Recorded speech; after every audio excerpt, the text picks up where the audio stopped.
Here in Kiev, we have our first day where you don't have to have a jacket. Looks like spring has sprung. It's also the first day that the metros are shut down and the cafes are shut down. So there are a lot of people in the park today, which is kind of nice. It's a nice change. I think that the enemy didn't hope that people would spend more time with their family.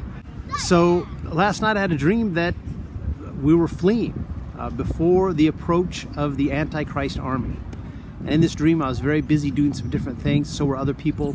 And I ran across this street and I had some things in my hand. And I ran into this building and it was my building. And I needed to get some more of things that were my own. And so I ran up the stairs, 1 flight, 2 flights. I get to the 3rd floor and I enter this room at the top of the stairs on the 3rd floor. And I realized, oh, wait a minute, this is the wrong building. There's nothing here that I can take with me. There's nothing here that I need. So I ran back down, and so I exited that building, and then I ran over to the next building, which was my building. And this one was very nice, and had nice furnishings, nice carpet. The stairs were complete. And the other one, the stairs were just bare concrete, no railings, nothing. Like if you fell from the 3rd floor, you could go all the way to the ground. You wouldn't hit the railing. It'd just, fall down 2 steps or something. It was completely unfinished, just raw concrete.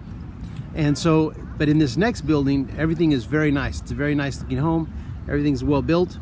And I get up to the 3rd floor and I see that there's this very large, like a jacuzzi tub there. And there are these 3 little baby girls in there being baptized. And there's a priest there and he's water baptizing these 3 babies. And there's like an assistant priest there also who is Irish, which I don't understand. I asked the Holy Spirit to explain to me why this guy was Irish, but he didn't answer. But I'm sure many years from now or something, I'll realize, this is why that guy was Irish. Because this fellow was called a priest at first when I woke up, I didn't understand what it meant. But later the Holy Spirit reminded me, well, in biblical terms, who is your priest? Jesus is. Jesus is my rabbi. So this was Jesus. And then I prayed about it and he said, it's not really a baptism of some daughters. This is something being redeemed and purified, and something that had become corrupt being renewed. And one of the other reasons I was running up to this house was I realized, okay, we're all fleeing. Like this Antichrist army is on his way. And what's happening is everyone is gathering up everything they can, food, water, different things, and they're loading them into trucks and cars, and everybody's just getting out of this town. The town is just going to empty out. And as I'm in this 3rd house looking for what things I can take with me, I realize I'm going to have to leave the majority of my clothing. And I worry, like, these people are practicing witchcraft. Like, they might try to do some witchcraft on my clothes. So what should I do about that? And so there are thoughts like this. So some people are saying that the Antichrist army, that he will have this religion, that religion. But whatever it is, or whatever they present it as, they're going to be practicers of witchcraft. Satanists have done since time immemorial. I didn't reason it out before, but I should have. We should fully expect them to be working witchcraft. So we have to pray against that in the times ahead. The interpretation, these 3 girls are, God, Jesus, Holy Spirit. That this represents the Trinity, and it represents a renewal, a redemption, a renewal, a cleansing of relationship with God and with Jesus and with the Holy Spirit. And not just for me, but it's something that all of us should be looking at. And as I was getting to this top floor, I'm thinking, there will not be another time to get a good bath after this army arrives. Like there will be some time before I have another opportunity to have a bath, and I don't know when that will be. So I'm going to get a good bath, even though time is running short here. I'm going to get a bath, and so I decided I was going to get this bath.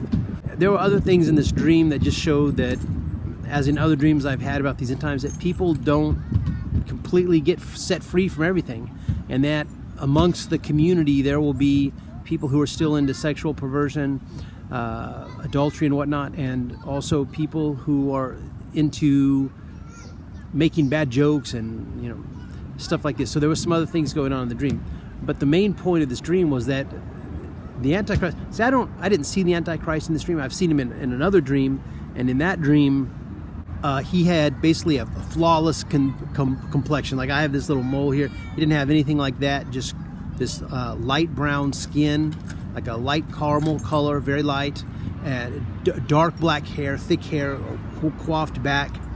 And this was the Antichrist. This is what I saw in that dream. And in that dream, he wanted the unadopted ducks, anybody that hadn't made a commitment to Jesus. He wanted to make sure that he could snatch up anybody who hadn't made a commitment to Christ. So this is something else that we're going to have to do. So there are going to be unsaved, immoral, unsanctified people as we are even going into the tribulation period.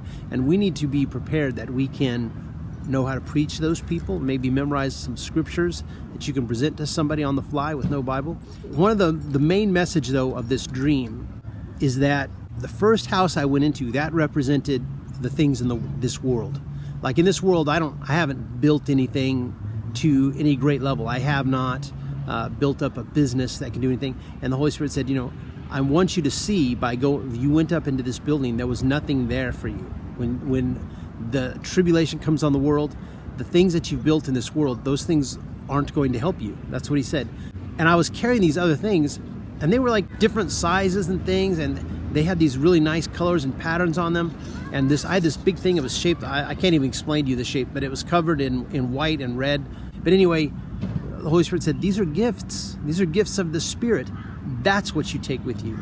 Going into the tribulation, that's what you're going to need, the gifts of the Spirit. So I had these things and I was carrying them. He's like, that's what you're going to be able to take with you. The clothes you can't take, the business, the other things that I've tried to build. And he said, you think that thing might help you. He said, it's not going to. And it's totally true. Like I've been thinking, I need to build my business more, and I need to make money somehow. Maybe I need to buy a piece of land somewhere that we could. Holy Spirit's like, those plans aren't going to help you. It's the gifts of the Spirit. And we all need to be drawing near to God, refreshing, renewing our relationship with God and Jesus and the Holy Spirit.